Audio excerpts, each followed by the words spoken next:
California has a lot to offer, and I've been lucky enough to see a good deal of that. From watching the sun go down on Half Dome to waking up in the Death Valley heat and walking among some of the biggest and oldest trees in the world, I've learned a lot just within my home state. Growing up here my whole life around people who have made nature a mainstay in their lives made a profound impact on the way I live mine. My dad would take my sister and I roughing it on week-long trips through the Sierras or lava beds or the North Coast, but on the weekdays, we'd go walking. You don't have to go far. The Bay Area is full of beautiful places. We'd take to our open spaces, seeing deer along the hilltops and coyote in the evening. You bring that back with you to your dinner table, your classroom, your office. It seeps into your perspective. It matters in the way that we live with ourselves and ultimately with one another. But I didn't always consider my experience outdoors as a privilege. I knew others weren't experiencing childhood the same way I was, but it's hard to see the impact that things are having on you while they're in swing. East Bay parks are there for everyone, but are they?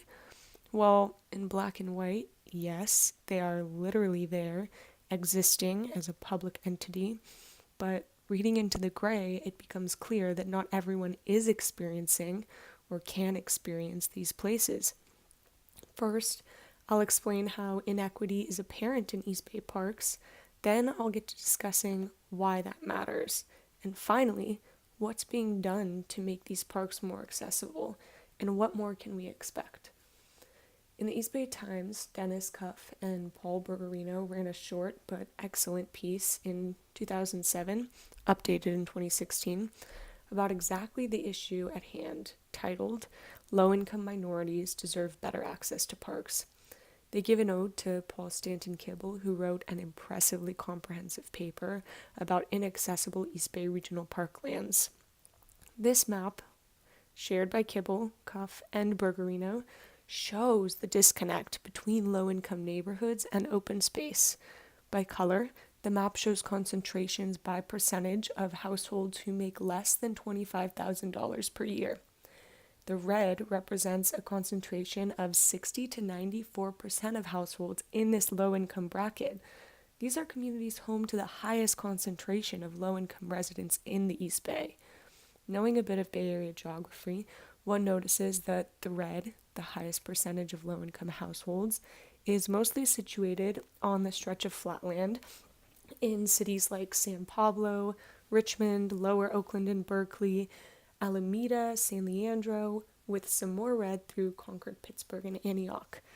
The green, on the other hand, is park space. Some of that land is in the East Bay Regional Park District, with magnificent, expansive natural spaces like Tilden, Sibley, Redwood Regional, Wildcat Canyon, and Briones.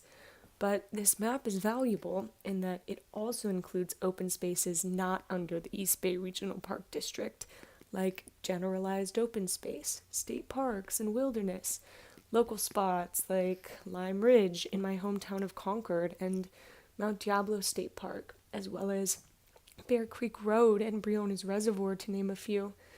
These are equally as amazing places to see some flowers, get off the pavement, have a little exercise, and breathe some air that's fresher than that in flatland communities located next to polluted freeways. But getting there can be tricky without a car, with lacking public transportation options to these open lands, and with little knowledge that they're there or what to do with them. That's where this issue becomes one about environmental justice. Yishan Banks et al., with the Bay Area Open Space Council and the Pacific Forest and Watershed Land Stewardship Council, did some research about the barriers for young people specifically to access parklands. A few of these they noted are the physical distance and transportation issues mentioned in other research, but they add cultural norms, lacking environmental education, and sheer fear of the outdoors as some other significant hindrances. In other words, opening a bus line to and from these parks isn't going to solve the problem on its own. The issue needs to be addressed holistically. Why, after all, should we, as in everyone, care about who goes to the park? The fewer people, the better my experience, right? You probably guessed I was asking those questions to prove them wrong, but if not, here it goes. Kathleen Richards for East Bay Express wrote How Nature Heals, Why East Bay Doctors Are Prescribing the Outdoors to People of Color. Time in nature lowers stress levels, which decreases the risk for chronic diseases and decreases the mortality rate.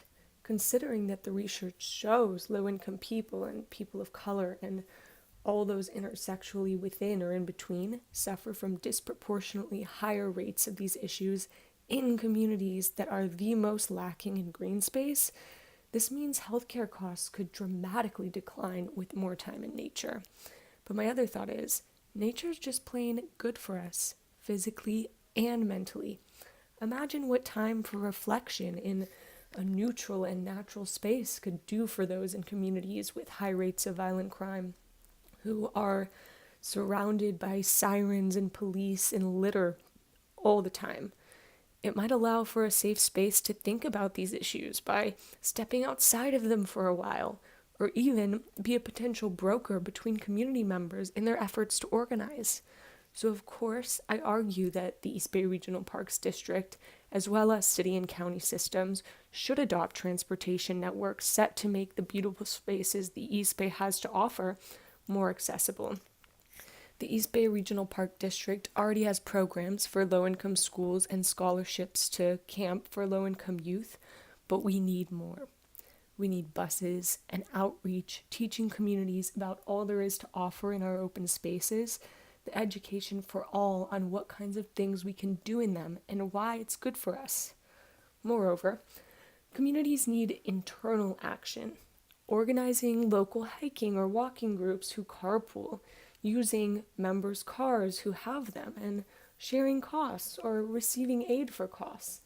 Groups like this could organize around people's busy work schedules and address the fear many people have of being in nature alone, while simultaneously opening lines of communication for community members to talk about their goals and desires in their neighborhoods. Community gets things done. And having people on board to contribute to a love for nature can help to preserve this nature for all of us. When people get to know the East Bay's wonder, they will fall in love and want to keep it. Encouraging people to go into nature will give them a discourse through environmental education that will bring topics of environmental conservation and preservation into their lives, possibly allowing communities to address other pressing environmental justice concerns. I didn't grow up rich, but I've been very rich in knowing nature throughout my life.